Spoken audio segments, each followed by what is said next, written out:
At Starbound, we tell stories the human way, not with artificial voices or AI garbage. And what's HFY without humanity? Subscribe to keep it that way. I'm Daniel Pierce, and I'm going to be your narrator. Now, let's get into today's story. To the Tellurians, the human knee was a biomechanical joke. Darian Calx was about to deliver the punchline from 50 meters up their fortress wall. Humanity had the most adaptable joints in the known galaxy before a race of arrogant, stiff-legged aliens decided to mock them for it. Darian failed to appreciate the irony. 50 meters up the sheer, dark cliff of Fortress Krell, a high-tension wire and a burning grudge were all that kept him from falling. Something moved on that cliff. The movement lacked the explosive signature of a Tellurian's guard's vertical launch. That violent declaration of raw power. This motion was a quiet heresy against their physics, a spider-like ascent, a patient defiance of gravity, a ghost in matte black gear against the volcanic rock. Darian felt the wind try to peel him from his holds. He ignored it. The cold became data, the height, a number. Talia, I'm at the final pitch. He sub-vocalized, his voice a bare murmur against the mic. 50 meters, parapet's hot. I need a window, a noisy one. Working on it. Talia's voice replied in his ear, crisp and immediate. An atmospheric sensor array sits about 20 meters from your position. I can make it recalibrate, loudly. Get ready. Give me a mark. Darian sighted his grappling hook's target, a recessed metal strut, dark against dark. He braced himself in a web of synthetic muscle fiber. And here you go. Stand by. A pause. Light it up. Now. A nearby atmospheric sensor let out a single sharp burst of high-frequency sound, a piercing shriek of static mimicking a calibration error. In that engineered instant of auditory chaos, Darian's launcher coughed. The grapple anchor shot upward, and its magnetic head clamped onto the strut with a solid thump. The silent high-torque winch engaged, hauling him upward in a smooth, powerful ascent. Below, on the wide parapet of polished jet-black stone, 2 Tellurian guards flinched at the sudden noise. They were magnificent, terrifying creatures nearly 9 feet tall with long, digitigrade legs that ended in 3-toed clawed feet evolved for explosive leaps. Their bodies wore lattice-grown armor that seemed to drink the moonlight, and their long necks swiveled with unnerving bird-like quickness. An evolutionary dead end. One hummed, its composure restored. Its communication was a series of resonant hums. A chordal language vibrating through the fortress stone. I have studied their biomechanics, their primary load-bearing joints, the so-called knees fold backward. Imagine the structural weakness, a design built for failure, for collapse. The other let out a sharp, derisive burst of resonant chords, a sound like a smug, condescending laugh. The mark of a ground crawler, a species that never learned to ascend from the muck. Their architecture proves it. They built stairs, Captain, tiny ledges for their pathetic lifts. They are forever bound to the dirt. A flawed form leads to a flawed mind, the captain agreed. Their existence is a testament to the universe's tolerance for error. On the ledge above, Darian unclipped, his boots landing silently. A thin, grim smile touched his lips. He took 2 silent, running steps along the narrow precipice, a path no wider than his boot. Then he sprang, for one glorious moment, silhouetted against the pale, cratered face of Pelion, Tellur's moon. He was a man in flight. He sailed over the parapet and the 2 guards who had just dismissed his entire species. He landed with a whisper of displaced air. His legs absorbed the 3-meter drop's full force, his knees bent deep in a perfect fluid motion, a movement he had drilled 1,000 times. He rolled into a silent crouch behind humming power conduits and vanished into the shadows. He'd just performed a maneuver that the Tellurians considered both a physical absurdity and a philosophical obscenity. The guards whirled around. The sudden unidentifiable whisper of sound violated their perfect patrol. Their sonic rifles whined as they charged. What was that? The first one hummed.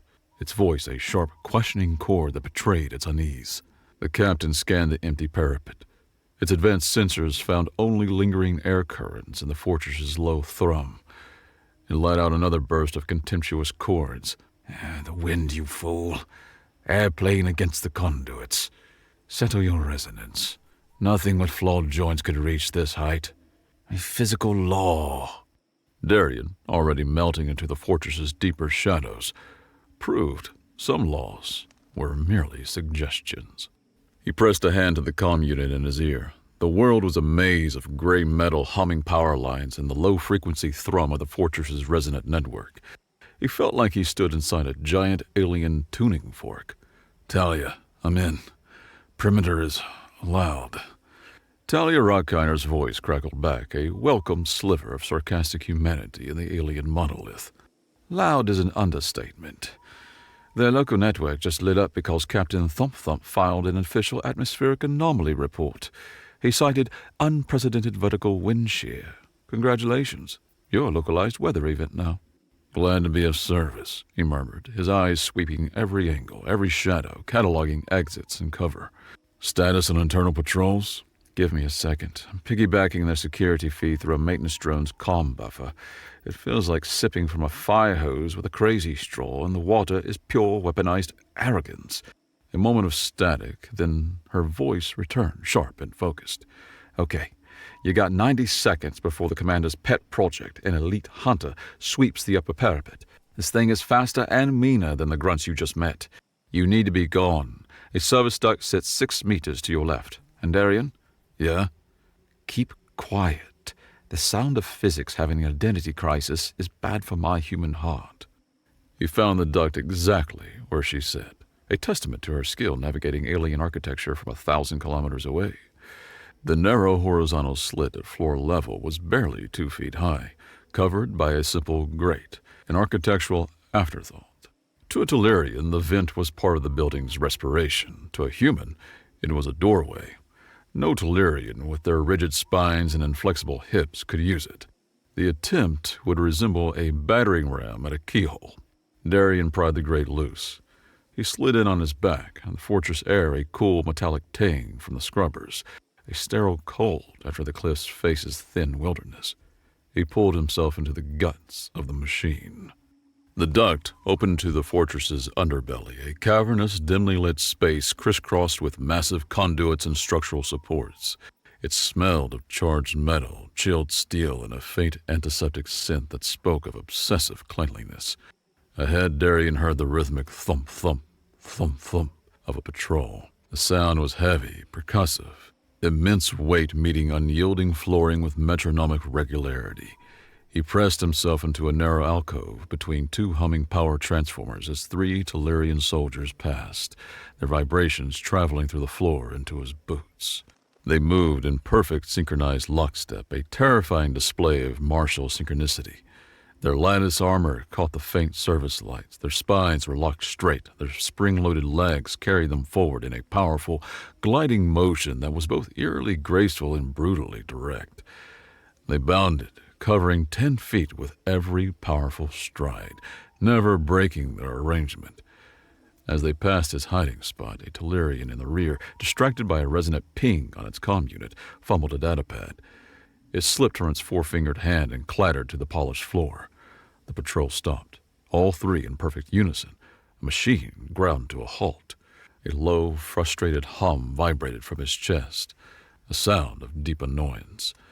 Its comrades looked straight ahead, their posture unchanging, ignoring the deeply embarrassing event.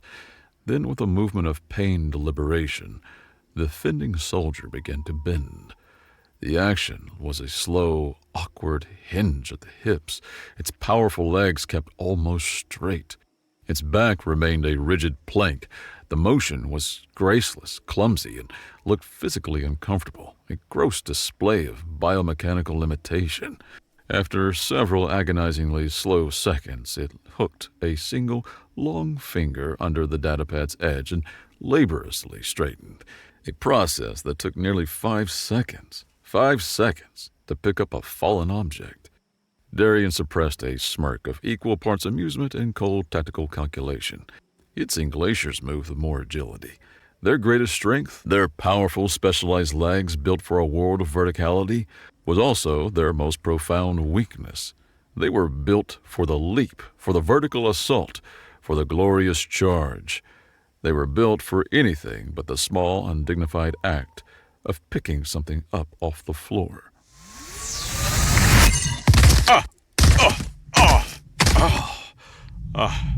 Hey, sorry to interrupt your story and fall out of wherever I fell out of, but I just want to say really quick that I really do like this story, and I would love it even more. Hey, I know you. Yeah, you've been here before. Well, anyway, thanks for coming in again, but I would love it even more if you like this video and let them know about it. Because every time a video gets a like, a squirrel gets its nuts. Okay, I gotta go. Bye. He waited for them to resume their patrol, their perfect synchronicity restored, though the rearguard's resonance now carried a distinct chord of shame. As soon as they rounded a corner, he slipped from his alcove and scurried towards a narrow ventilation shaft they couldn't fit in. Their wide quad stance and inflexible torsos made them prisoners of their own grand architecture. To them, the fortress was a series of open platforms and majestic corridors. To Darien, it was a lattice of crawlspaces, ducts, and maintenance tunnels. He moved past them like a rat on the walls, unseen, unheard, and utterly beneath their notice. Talia's voice was a constant calming presence in his ear, a lifeline of logic in a world of alien geometry. Okay, the next corridor is a straight shot to the primary maintenance lift. Good news. It gets you right where you need to go. Bad news. A resonant sensor field monitors it. The field's so sensitive it'll pick up your heartbeat's electrical signals. Darien peered through the ventilation grate. The corridor was pristine, empty, and bathed in a cold blue light reflecting off the mirror-polished floor. It stretched for 100 meters without any cover. A killing field. Alternative? He whispered into his comm, his breath fogging the metal. Always, Talia replied, her voice brimming with the smug confidence of someone who just solved the puzzle. They're brilliant engineers, but terrible security designers because they can't imagine how a lesser being thinks. It listens for the rhythm of life, Darien. A Talarian heart beats like a slow, powerful wall drum. Yours is a nervous hummingbird by comparison, but still a rhythm. They'll hear it, so don't touch the floor. Look up. He angled his head, high above, maybe 30 feet up. A series of thick insulated power cables spanned the corridor like a messy, forgotten spiderweb. They were part of an older power grid, left in place when newer systems were installed. An oversight, an imperfection, a human solution. They really don't expect anyone to look up, do they? Darien muttered, a note of wonder in his voice. Why would they? Their entire philosophy involves moving from one solid surface to the next in a single, perfect, explosive bound. The space in between is irrelevant. It's an ideological blind spot, Darien. They can't imagine a threat that doesn't come from a direction they can leap. Darien pulled out his grappling hook again. He aimed at the thickest cable, fired, and the magnetic anchor clamped on with a nearly silent click. He pushed open the grate and swung into the open air. The 30-foot drop to the polished floor, a dizzying death below him. He moved hand over hand along the thick, dusty cable, his passage, a silent ballet of strength and control. The cable's rubberized coating was slick with condensation, and a low hum of power vibrated through it into his gloves. Below him, the resonant sensor field remained unaware, listening for the thump of a heart floating through the air, far above its detection threshold. The Talarians built a fortress to stop an army of Talarians. They had failed to account for one man who thought like a monkey. He reached the maintenance gantry overlooking the fortress's central processing hub. The room was a vast cylindrical chamber, its walls lined with glowing lattice data stacks that pulsed with a soft internal light. In the center, his target pulsed, the primary data spire, a pillar of light and information that served as the brain for the entire sector's military operations. Securing that data was the mission. It held the key to disrupting the Tellurian expansion, to predicting their movements, to giving the scattered human enclaves a fighting chance. But his attention was immediately drawn from the prize to the floor below. A work crew of about 50 humans, all in drab gray, ill-fitting jumpsuits, were herded by 2 heavily armed Tellurian guards. Their faces were gaunt, their shoulders slumped, their movements listless and defeated. Yet, even under the grime and exhaustion, Darian recognized something in their bearing. The subtle ghost of military posture, the directness of their movements, even when exhausted. As Darian watched from the gantry's shadows, one captive, a young man no older than 20, stumbled and fell, his legs giving out. He collapsed in a heap, a small dust cloud rising from his jumpsuit. No one helped him. The other captives shuffled around him, their eyes fixed on the floor, too terrified to deviate. One guard let out a harsh, angry burst of resonant chords and nudged the fallen man with its sonic rifle's butt. It offered no hand. It just prodded him like faulty equipment disrupting the work detail's perfect flow. A cold, familiar fury ignited in Darian's chest, a low burn he had carried since the fall of his last unit at Outpost Gamma. He focused his optical implant, zoomed in on a control console near the guards, and sent a high-resolution snapshot to Talia. "Talia, you seeing this?" He sub-vocalized, his voice tight. Her voice, when it came, was sharp. Her usual sarcastic edge was gone, replaced by something brittle and cold. "Yeah, Darian, I'm seeing it. I'm slicing into their workflow logs. This is weird. The file encrypted under a sanitation procedure. Why encrypt a cleaning schedule?" Pause filled the frantic clicking of her virtual keys.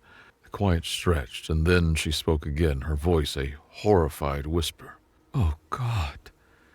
The words sent a chill down his spine. "What does it tell you? What does it say?" "Biological reprocessing," she said, her voice tight with a mixture of rage and horror.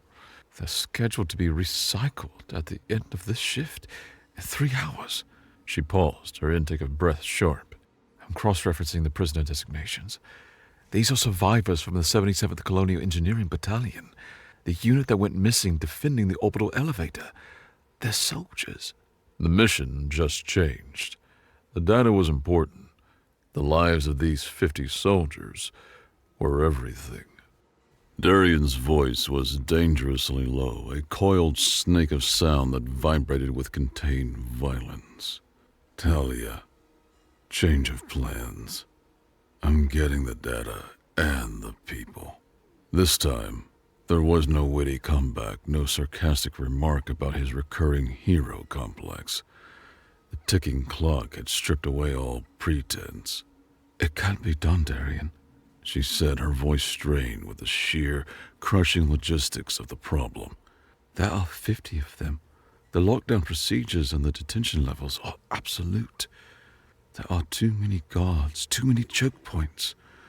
The Pathfinder can't get close enough for a mass evac without being blown out of the sky. A suicide run." "Find a way." He cut her off, his tone leaving no room for argument. "I buried my last unit at Outpost Gamma. I'm not doing it again, Talia. They're soldiers. We don't leave them behind." A heavy quiet stretched between them. The weight of past operations, of friends lost, of promises made to the dead filled the space between them. He could almost hear the gears turning in her head, the furious processing of a mind that treated impossible odds as a personal insult. Then her voice returned, firm and resolved, the sound of a brilliant mind shifting from can't to how. Okay. The data spire, its primary function is data management, but it also regulates the fortress's core systems, including power distribution and life support. A localized purge function exists, a deep system failsafe designed to reboot sectors in case of catastrophic failure. If you trigger it for the lower levels, detention, processing, engineering, it'll cause a system-wide reboot. Lights, doors, internal comms, sensors, everything will go down for at least 90 seconds. The chaos might be enough of a distraction to get them out. But Darian, triggering the purge like that, it's the loudest dinner bell you could ring. Every guard in the fortress will converge on your position. I'll be quiet on the way in, Darian said, his eyes fixed on the unsuspecting soldiers below. I'll be loud on the way out. The new objective was set. This was no longer a smash and grab. It was a jailbreak. High atop the fortress in his sterile, cavernous command center, where the only decoration was a perfectly symmetrical abstract sculpture representing the purity of form, Vorath Krell watched a replay of Darian's entry for the 10th time. The image was grainy, captured by a long-range atmospheric sensor, but the motion was unmistakable. He watched the human run, spring, and land. He focused the image, magnified it until he could see the disgusting backward flex of the creature's knees, an affront to everything he believed in, a perversion of the sacred act of movement. His subordinate officers hummed with nervous energy around him, their perfect forms betraying their agitation. Commander, standard doctrine dictates a full security lockdown and floor-by-floor sweep with hunter cadres, one captain suggested, its resonant voice tight with concern.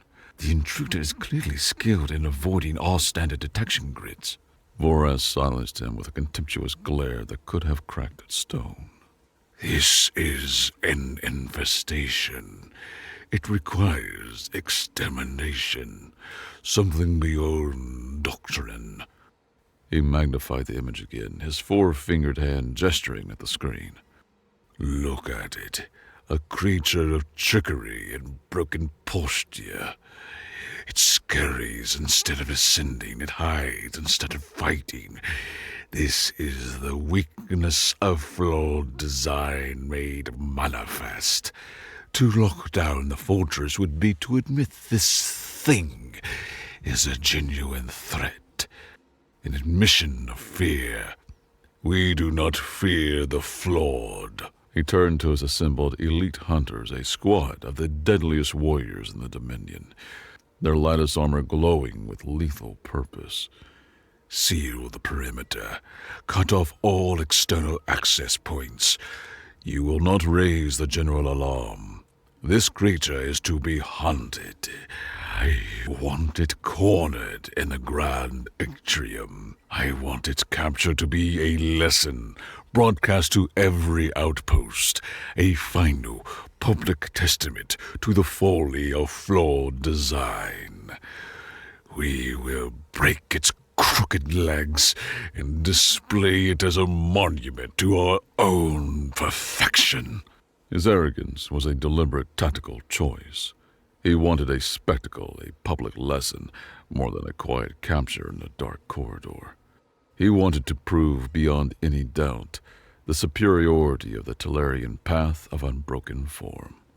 He was setting a trap, not for the human, but for the very idea of humanity. Darian needed to prepare the captives, to plant the seed of rebellion without alerting the guards who watched them with predatory stillness. He dropped silently to the gantry to the level below, found a shadowy corner near the captives' designated rest area, a barren patch of floor where they were allowed to stand between tasks. He watched the young man who had fallen earlier. The guards forced him to clean a large ventilation grate as punishment, his movements slow and clumsy with exhaustion. Talia pulled his file. Private Rocky Eisher, former terraforming apprentice drafted into the 77th. No combat experience. Perfect. The opportunity came in a flash. One guard was called away to supervise a power conduit adjustment on the chamber's far side. The other was momentarily distracted by a lengthy report on its datapad. In a blur of motion too fast for the remaining guard's peripheral vision, Darian slipped into the shadows, slapped a sticky sensor jammer onto the nearest monitoring camera, and pulled Rocky into a dark alcove. Rocky gasped, a choked sound of pure terror, his eyes wide enough to show the whites all around. He was so conditioned to fear that an unexpected touch felt like a death sentence. Darian put a gloved finger to his lips. I'm getting you out, he whispered, his voice a low, urgent command. All of you. But you have to help me. See that maintenance ledge up there? He pointed to a small ledge 10 feet up the wall, barely wide enough for a foot. Can you climb? Rocky shook his head, trembling so hard his teeth chattered. We can't. We're different from you. We're not spec ops. They told us we were flawed, that our bodies are weak. We believe them. No, they lied, Darian said, his voice a blade of cold steel that cut through the years of brainwashing. Your body is a masterpiece of adaptation. Theirs is a cage of rigid bone. You've just forgotten what you are. Watch me. He turned to the wall. It looked sheer, but to his trained eye, it was a ladder. Here, he whispered, pointing. This seam in the wall panels is a handhold. This bolt head is a foothold. Your legs are for pushing. Your arms will tire if you pull. Push up with your legs. They're stronger than you think. Bend your knees. Trust your joints. He demonstrated, flowing up the wall with an effortless grace that looked like magic. He perched on the ledge for a second, then dropped back down in a silent crouch, his knees absorbing the impact without a sound. A quick, dirty life-or-death lesson in human adaptability. He was reminding Rocky of something more fundamental than being a soldier. How to be human. They can't do that. You can. Now, show me what a free man can do. Rocky stared from the ledge to Darian, and for the first time, a glint of dawning, dangerous understanding appeared in his eyes. He looked at his own hands, then back at the wall, and nodded. Identify anyone with a spine, Darian whispered to Rocky, his hand on the young man's shoulder, a firm, grounding pressure. Find your NCOs. Find the ones who haven't broken. Tell them what's happening. Tell them to be ready to move when the lights go out. No panic, no noise. Just be ready. He pushed Rocky back towards the group. The young man stumbled, then straightened, his face a mixture of terror and resolve. He blended back in, just another gray jumpsuit in a sea of despair. But now he carried a spark, and he passed it on with subtle whispers and desperate, meaningful glances. A moment later, following Talia's remote command that rerouted a minuscule amount of power, a cleaning drone a few yards away malfunctioned spectacularly. It spun in a wild circle, its cleaning appendages flailing, and sprayed one Tellurian guard with a thick, foul-smelling lubricant. The guard let out a furious squawk of resonant chords, its perfect form now coated in a viscous, undignified slime. As both Tellurians dealt with the messy and insulting distraction, Darian dropped down from his perch, popped a service panel on the wall, and went back to work. He pulled a multi-tool from his belt and, following Talia's whispered rapid-fire instructions, sabotaged the primary power relay for the entire sector. Ready? Talia's voice asked in his ear, tight with anticipation. Ready, he breathed, sinking back into the shadows. The humming lights at the central hub flickered once, twice. They died. The entire chamber plunged into absolute, disorienting darkness, punctuated by the faint emergency glow of the data spire itself. A low, resonant alarm hum began to thrum through the fortress, a deep, ominous chord signaling a system-wide alert. The resonant chatter of the guards instantly became sharp, coordinated, and directed. The hunt was on.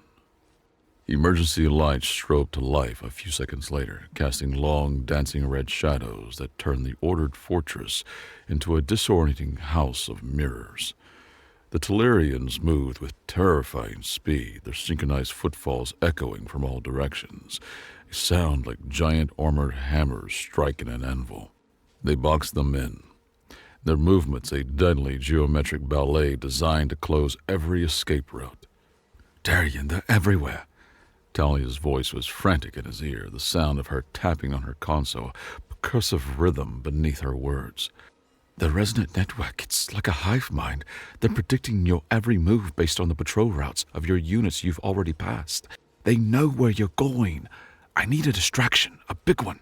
Darian was already moving, herding the stunned but willing group of captives through the darkened corridors with sharp, whispered commands. He saw it then. A massive sonic emitter built into the main causeway's wall, part of the fortress's primary communication system. It broadcast the very command frequency the Tellurians used to coordinate their hunt, the nerve center of their perfect harmony, the conductor of their deadly orchestra. He scrambled up a nearby stack of crates, the captives watching him with a mixture of awe and terror. "Talia, that emitter. I'm at the panel. Give me a 3-second closed-system feedback loop of my mark. I want something loud enough to shatter glass and scramble their thoughts." "Oh, I can do better than that," she replied, a vicious glee in her voice. "I'm going to make it sing a song they'll never forget. You got it." He reached the emitter's control panel, tore the cover off with a screech of metal, and jammed his multi-tool into the conductive lattice. Sparks flew, illuminating his grimly set face. The air crackled with contained energy. "Now, Talia, light it up!" A sound erupted from the emitter. It was not a hum or a chord. A deafening, chaotic shriek of pure, weaponized sound. A blast of white noise and discordant frequencies, hit with the physical force of a shock wave. The emergency lights overhead shattered, raining down harmlessly.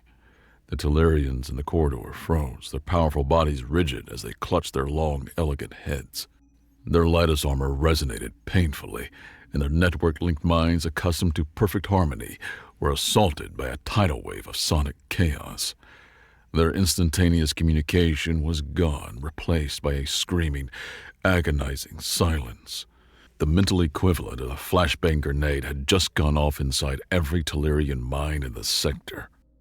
In his command center, Vorath Krell watched the main monitor dissolve into a blizzard of static. The schematics showing his perfectly coordinated hunter units devolved into a mess of blinking, erratic icons. His perfect, clean hunt had become a messy, vulgar brawl. "Commander," one of his officers reported, its resonance tight with panic. "The intruder's sabotage was triggered. A chain reaction failure. It has activated a level 1 system-wide alert automatically." Another captain hummed urgently. "Shall I provide the alert, Commander? Maintain the quiet hunt." Vorath looked at the chaos on his screen, his earlier plan for an elegant spectacle in ruins. A low, furious growl vibrated in his chest. "No," he commanded, his voice cutting through the panic. "Let it scream. The crawler has abandoned stealth for vulgar noise. Let the entire fortress bear witness to its capture. Let them see the result of flawed tactics." He stood, his immense frame radiating menace. "The lesson will be all the more poignant." He slammed a 4-fingered fist onto the console. "All hunters, converge on the central data hub. Seal the sector. I will deal with this crawling, flawed thing myself." He no longer directed a hunt. He was reacting to one. For a follower of the path, it was the ultimate sin. He was improvising, and he hated it. He hated the human for dragging him down into the messy, unpredictable mud of ambushes and improvised traps. Darien and a now resolute Rocky used the sonic chaos to reach the data hub. The door hissed open into the cylindrical room, the data spire pulsing like a captive star in the center, while Talia's frantic avatar and Darien's HUD burned through the last of the spire's firewalls. Almost there. Their encryption is elegant but pathologically predictable, all based on perfect prime numbers." Darien and the captives barricaded the entrance. The spark had caught. It was more than just Rocky now.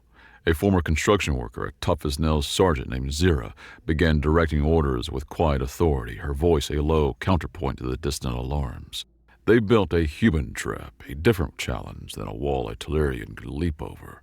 They overturned heavy consoles, creating uneven, treacherous terrain. They tore down ceiling panels, and under Zira's direction, they began stringing thick power cables at Tellurian ankle height, tripwires for creatures who never looked down.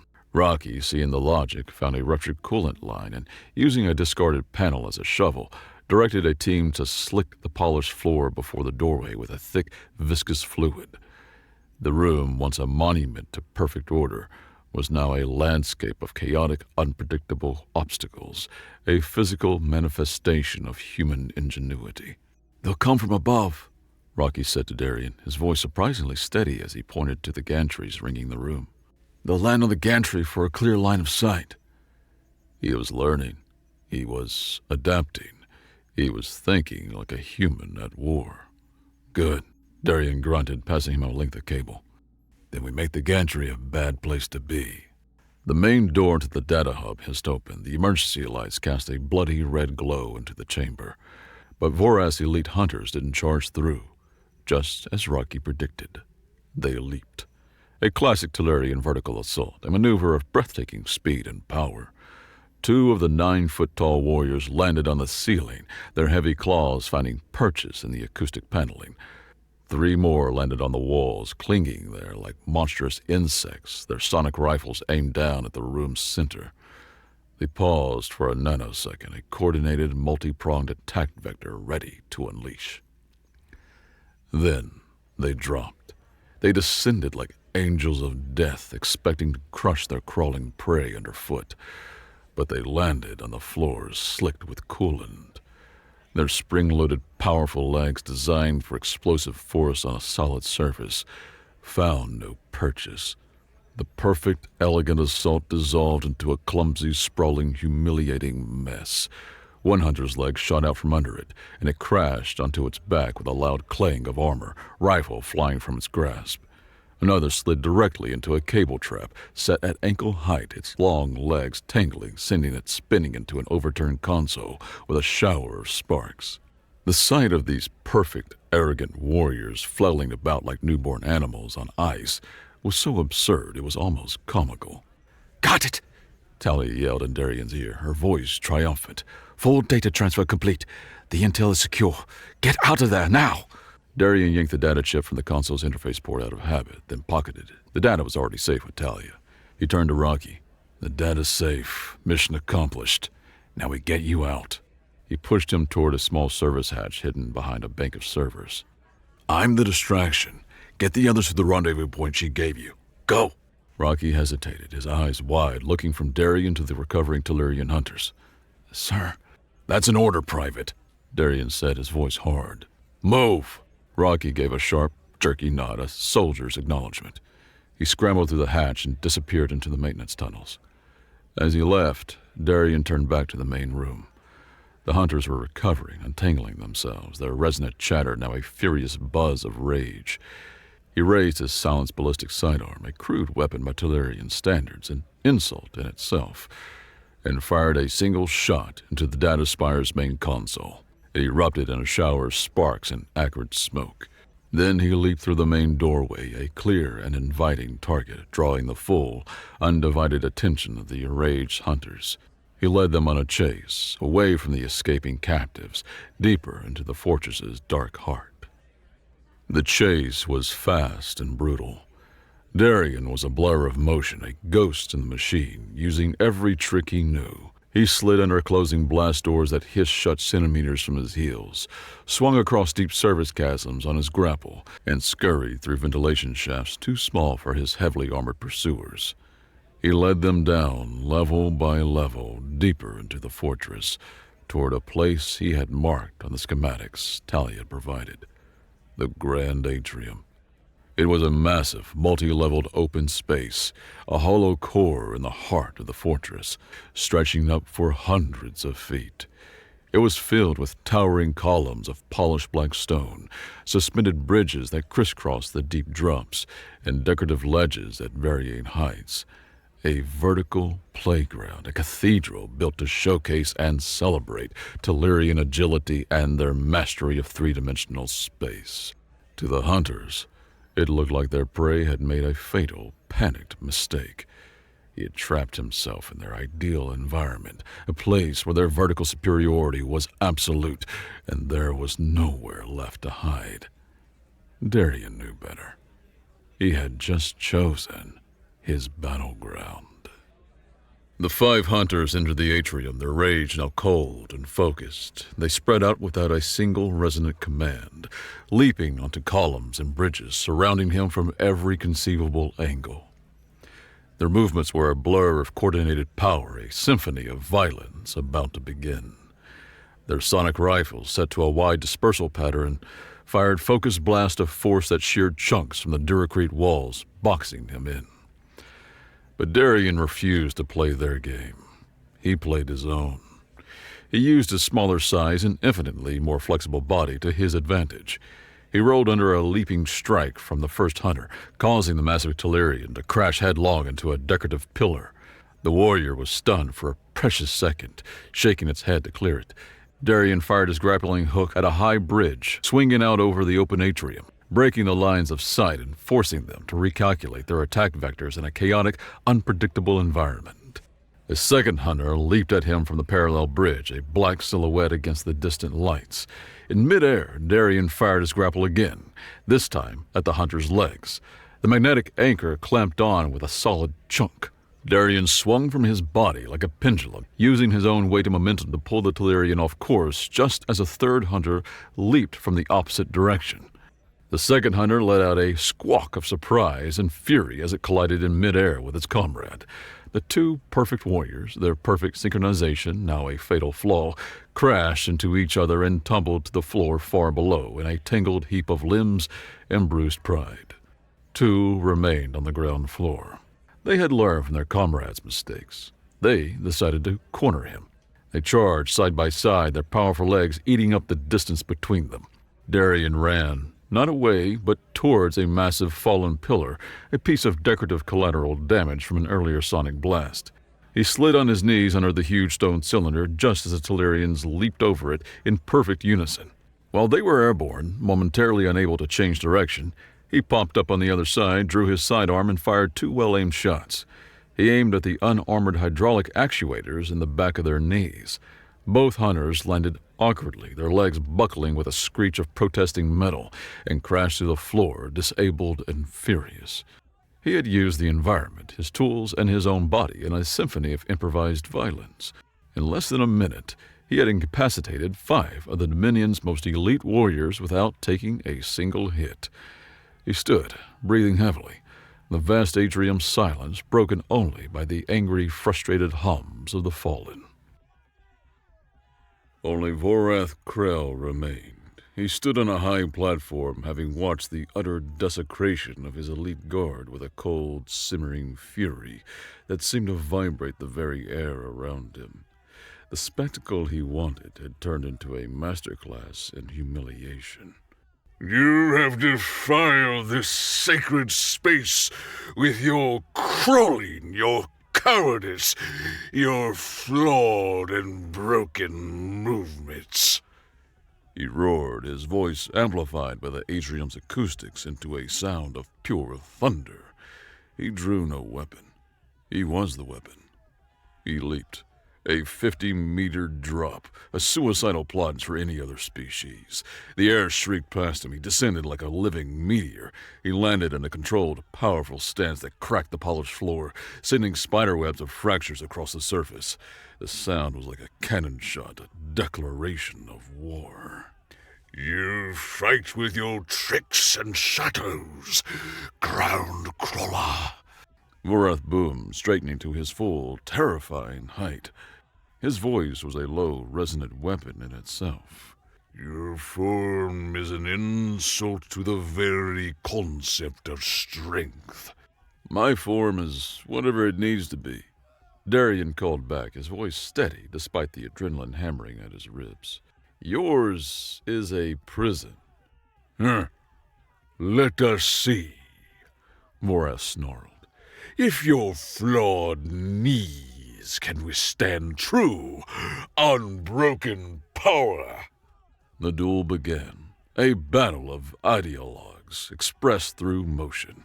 Vorath was a storm of pure kinetic energy, his leaps and strikes designed to shatter and overwhelm.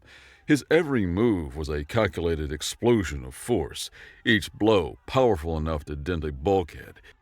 He was speed, power, and righteous fury rolled into one terrifying package. Darien was a leaf in that storm. He never resisted the force directly. To do so would be suicide. He redirected it. He parried, he dodged, he rolled. He became a master of the negative space around the Tellurian commander, always in the space where the blow landed an instant later. He used Vorath's own massive momentum against him, baiting the Tellurian into powerful lunges that ended on uneven debris, forcing awkward landings that jarred the commander's rigid frame. Vorath grew frustrated.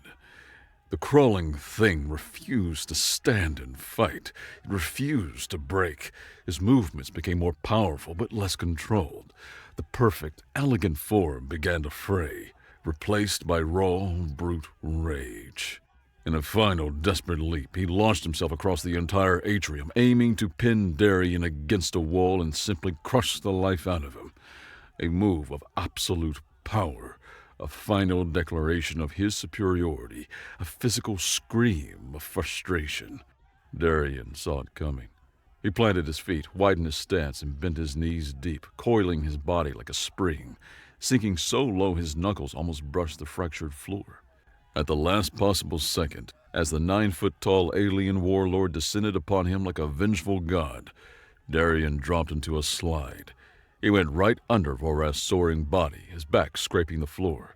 As he passed beneath the Tellurian, he dragged his heavy combat knife along the ground, the blade angled upward. The reinforced Durasteel blade caught the back of Vorath's less armored knee joint, just below the actuator Darien had studied on the other guards. A sickening tear of metal, wiring, and flesh, a spray of hydraulic fluid and alien blood. Vorath crashed into the wall with a freight train's force. His leg, its primary tendon and support structure severed, buckled at a horrifying, unnatural angle. His rigid spine, unable to flex and absorb the impact, transferred the entire force of the collision through his body with a sound like a tree snapping in half. He screamed. It was not a warrior's roar. It was a sound of pure agony, of profound shock, and of utter soul-crushing humiliation. His unbroken form was broken. Darien rose, chest heaving, muscles burning. He stood over the fallen Tellurian commander, the symbol of an empire's arrogance, now a crumpled, twitching heap on the floor. "Guess they're not so flawed after all," Darien said, his voice a ragged whisper, louder than any explosion. With Vorath down, Darien ripped the commander's datapad from his belt. "Talia, I have his command codes. All of them. The master key." "Sending them through my decryptor now," she replied, her voice shaking with a mixture of excitement and disbelief. "Oh, you beautiful, insane bastard. I can open anything, everything. Stand by." A moment later, she triggered a system-wide cell block release. Alarms blared throughout the detention levels, a sound of chaos and liberation, and every cell door hissed open simultaneously. Darien, bruised and battered but moving with grim purpose, raced to the detention level. He found the human prisoners dazed, confused, and terrified by the sudden freedom, huddled in their cells, afraid it was a trick. He vaulted onto a crate, his presence commanding their attention. "Listen up, 77th!" he barked, his voice cutting through the rising panic. "My name is Darien Calx. This is not a test. This is not a trick. This is a rescue. I'm getting you out, but you have to listen to me, and you have to move now." He scanned the crowd and found Rocky, who had already begun organizing a small group, his earlier fear replaced by a hard-won resolve. A long-dead emotion began to spark in the soldier's eyes. The main gates were sealed, the fortress now in total lockdown. The only way out was down. Darien led them to a vast loading bay, its huge doors opening onto the sheer 50-meter cliff face he had climbed hours earlier. The wind howled in the cavernous opening. "Talia," he said into his comm, his voice strained as he surveyed the 50-plus soldiers. "This will take time. We need a distraction, a big one. Draw the garrison away from this sector." Talia's laugh was sharp and wicked. "Ha ha! Already on it.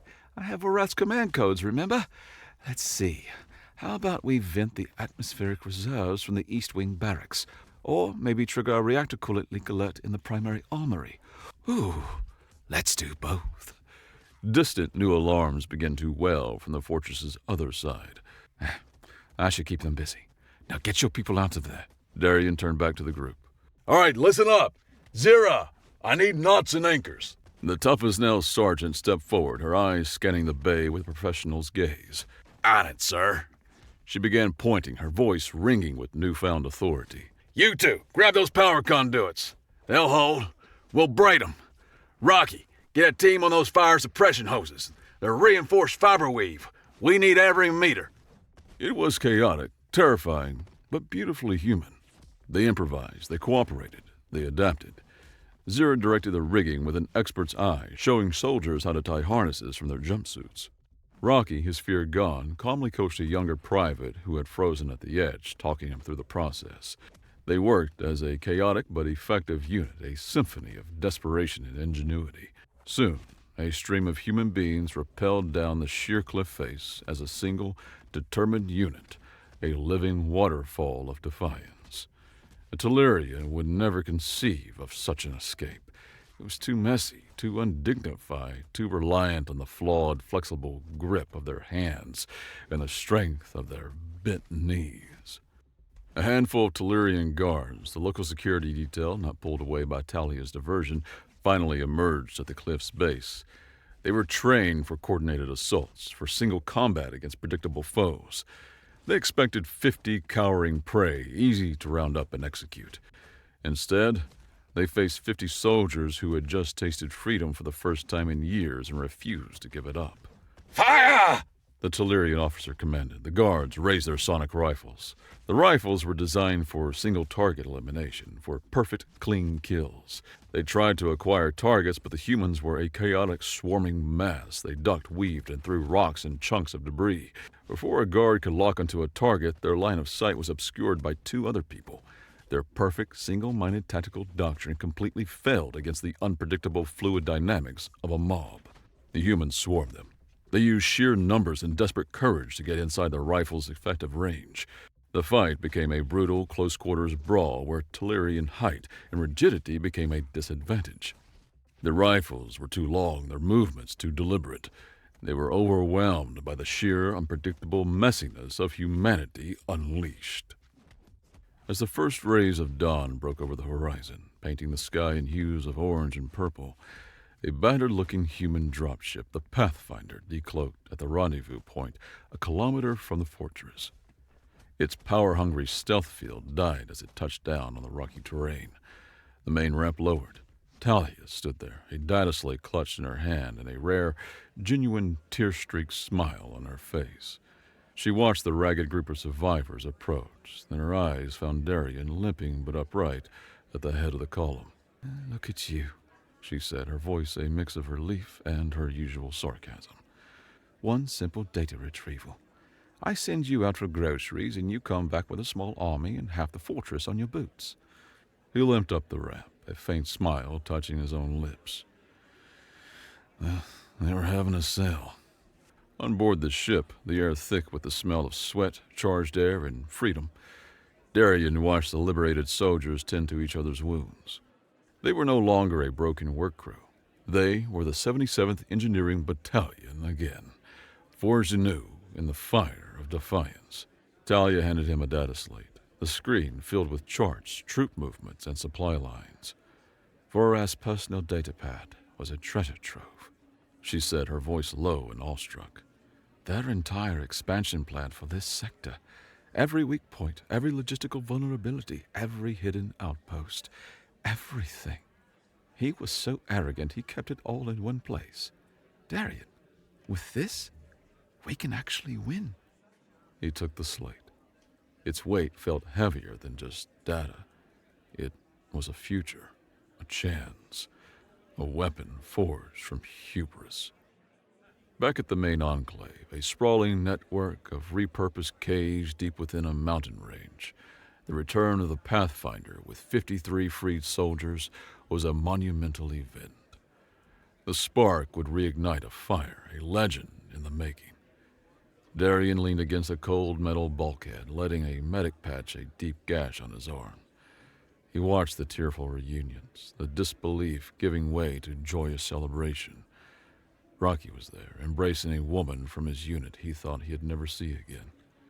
The young private, too scared to climb a 10-foot ledge, had just helped lead 50 soldiers down a 50-meter cliff. He caught Darian's eye across the crowded hangar and nodded, a silent, solemn promise of the fight to come.